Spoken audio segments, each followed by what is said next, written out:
आप सबका बहुत बहुत धन्यवाद। बोलो भारत माता की जय। इतने सारे लोग हैं, ये खड़े हुए क्यों हैं भाई? बैठिए ना, ये सब कुर्सियां आप ही के लिए हैं भाई।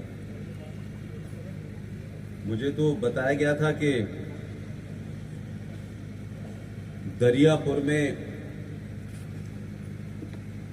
जन सैलाब यहां मौजूद है। 10-15 साल की यात्रा में पिछले 3 दिन से मैं आपके शहर के इस तालुका के आसपास घूम रहा हूं। पहले दिन मुझे पथरौट में मेरी सभा थी, कल परतवाड़ा में थी, आज दरियापुर में है। इन तीनों सभाओं में सबसे ज्यादा लोग इस सभा में आए हुए हैं। इससे एक बात साफ हो जाती है कि भारतीय सनातनी हिंदू समाज सच सुनना चाहता है, उसके अलावा कुछ नहीं सुनना चाहता।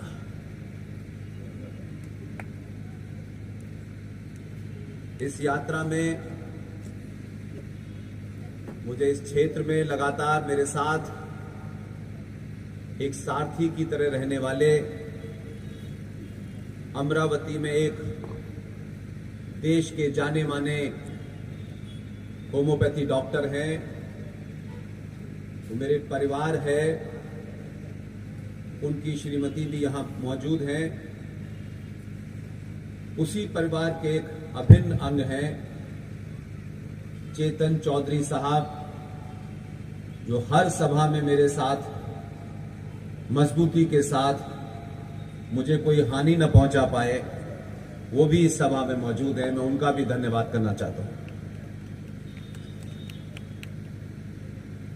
सकल हिंदू समाज तालुका दरियापुर, जिला अमरावती,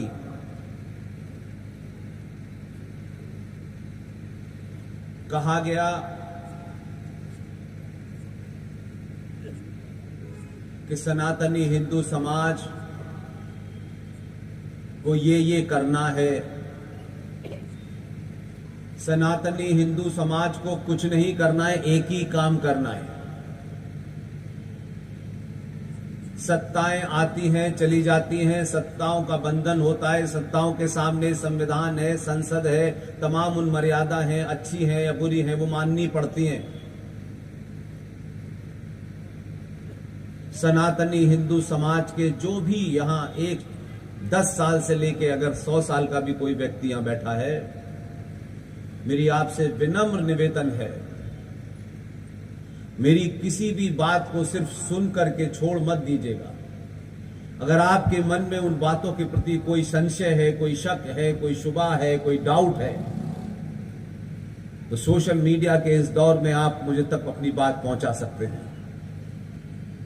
लेकिन आपको सिर्फ एक ही काम करना है, उसके लिए किसी दूसरे की आवश्यकता नहीं है।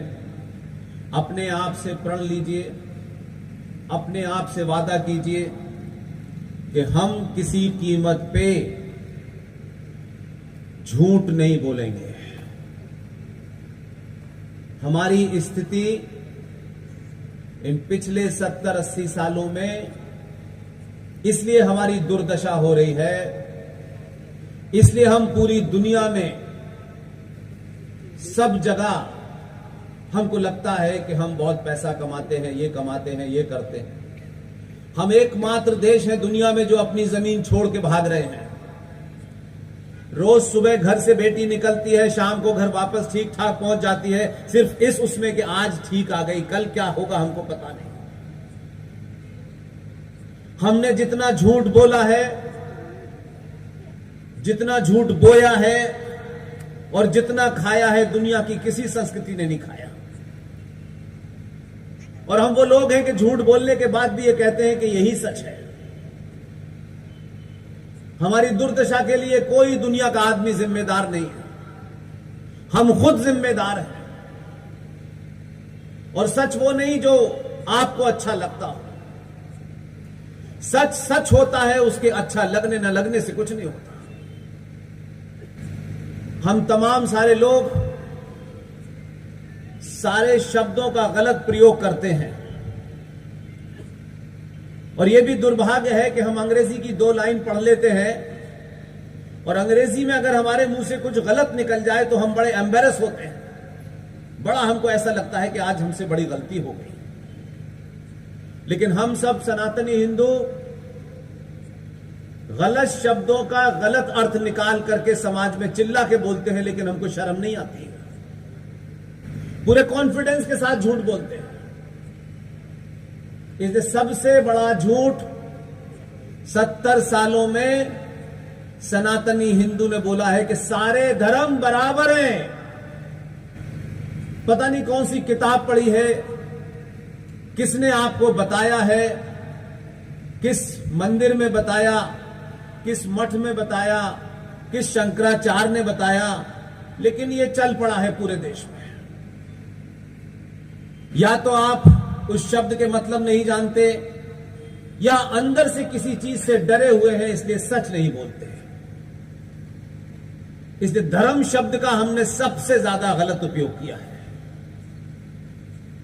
हर गली में 4 ज्ञानी हैं, 50 प्रवचन देने वाले हैं, हजारों कथाकार हैं, लेकिन कोई इस बात को रोकना नहीं चाहता। एक बनी बनाई झूठी परपाटी को कैसे आगे बढ़ाया जाता है, यह कोई हमसे सीखे। इसलिए बात मैंने यहां से शुरू की है कि मैं, आप जानते हैं, आयोजक भी जानते हैं, पूरा देश जानता है, जहां जहां मैं जाता हूं, कोई 15 साल में 1000 से ज्यादा सभा कर चुका हूं। आप सब ने मुझे इतनी बड़ी संख्या में अगर आप सुनने आए हैं तो ज्यादातर लोगों को मेरे बारे में पता होगा। मैं कोई मीठी मीठी बातें सबको खुश करने के लिए नहीं कहता। मेरी बातों से हो सकता है कि आपके मन में, दिमाग में, एक मस्तिष्क में हलचल हो जाए, आप थोड़ा परेशान महसूस करें, लेकिन मेरा दावा है, आपको जिस दिन सच पता चल गया तो ये देश बदल जाएगा, ये सनातन बदल जाएगा। ये चोर उठाई गिरे, लुटेरे डकैत जो रोज सुबह से लेकर शाम तक सनातन सभ्यता को गाली देते हैं, हिंदू समाज को गाली देते हैं, इसी हिंदू समाज की बेटी कभी निकिता फ्रिज में मिलती है, कभी अंकिता सूटकेस में मिलती है। हम 30 सेकंड की ये खबर सुनते हैं और आगे बढ़ जाते हैं। हमको शर्म नहीं आती, हम कैसे लोग हैं। हमारी बेटियों की गर्दन काटी जा रही है, बेटियों को उठा के लेके भागा जा रहा है। हम सब एक भीड़ की तरह भागे जा रहे हैं। दुनिया के सबसे बड़ा आदमी बनना है, हमारे पास 4 गाड़ियां हो, 10 मकान हो, ये हो वो हो, दुनिया आप पे हंसती है। आपको लगता है आप महंगे कपड़े पहन के महंगी गाड़ी में घूमते हैं तो आपका दुनिया सम्मान करती है, ये गलतफहमी निकाल दीजिएगा। आज भी आप भगवान मर्यादा पुरुषोत्तम राम और आचार्य चाणक्य के नाम से जाने जाते हैं, इसलिए दुनिया थोड़ी बहुत इज्जत करती है आपकी। इसलिए सच बोलिए, समय कम है, स्थिति बहुत नॉर्मल नहीं है। ये टेलीविजन और अखबार पे सुनकर के आपको लगता है सब कुछ चारों तरफ सब कुछ हरा ही हरा है। ये जमीन आपके पैरों के नीचे से निकल चुकी है, कुछ भी आपका बचा नहीं है। लेकिन कोई आपको ये बताएगा नहीं, क्योंकि सच बात बता देगा वो आपको, तो फिर उसे वोट नहीं मिलेंगे। सारे धर्म बराबर इसलिए नहीं हो सकते कि धर्म शब्द का अर्थ मजहब नहीं होता, रिलीजन नहीं होता। रिलीजन का पर्यायवाची सिनोनिम्स धर्म नहीं है। हमारे साहित्य में, हमारे सरोकारों में, मान्यताओं में, आस्थाओं में धर्म शब्द का अर्थ होता है आपका कर्तव्य। एक पिता का धर्म क्या है, एक मां का धर्म क्या है, एक बेटी का धर्म क्या है, एक राजा का धर्म क्या है, आपकी ड्यूटी। इस ब्रह्मांड की जब से उत्पत्ति हुई होगी, करोड़ों हजारों लाखों साल पहले जब यह ब्रह्मांड अपने अस्तित्व में आया होगा, तब से लेकर अब तक, जब तक ये ब्रह्मांड है, पृथ्वी है, एक ही धर्म था, एक ही धर्म है और एक ही धर्म रहेगा, जिसे सनातन कहते हैं। शब्दों की मर्यादा का ध्यान रखें। हर शब्द हर सिविलाइजेशन से पैदा होता है। शब्दों की उत्पत्ति आपकी धार्मिक, आपकी सांस्कृतिक का प्रतिनिधित्व करता है। शब्द ऐसे ही नहीं बन जाते, कोई सड़क में आया कोई शब्द बना दिया। यह आजकल चलताऊ भाषा चल गई है। हर शब्द से आपकी संस्कृति का एहसास होता है, आप कौन थे यह पता चलता है। ठीक है, कुछ लोगों को कव्वाली और गजल सुनने का शौक हो सकता है, लेकिन कव्वाली और गजल सुनने वाली भाषा के बारे में जानते नहीं है आप। वो उनकी संस्कृति से प्रकट हुआ शब्द है, इसलिए अपने होने पर एहसास कीजिए। यह मत समझिए कि अंग्रेजी का वर्ड बोलने से आप काबिल कहलाएंगे। उसको जानना जरूरी है। भाषाओं का ज्ञान होना सिर्फ इसलिए जरूरी होना चाहिए कि आपको पता तो चले कि जो आपको शत्रु मानता है, जो कहता है कि हमको दारुल हरब यानी पूरे संसार के दारुल हरब को समाप्त करके दारुल इस्लाम स्थापित करना चाहते हैं, और वो पिछले 500 नहीं 1400 साल से इसी की लड़ाई लड़ रहे हैं। उनकी भाषा के शब्दों का अर्थ आपको पता नहीं।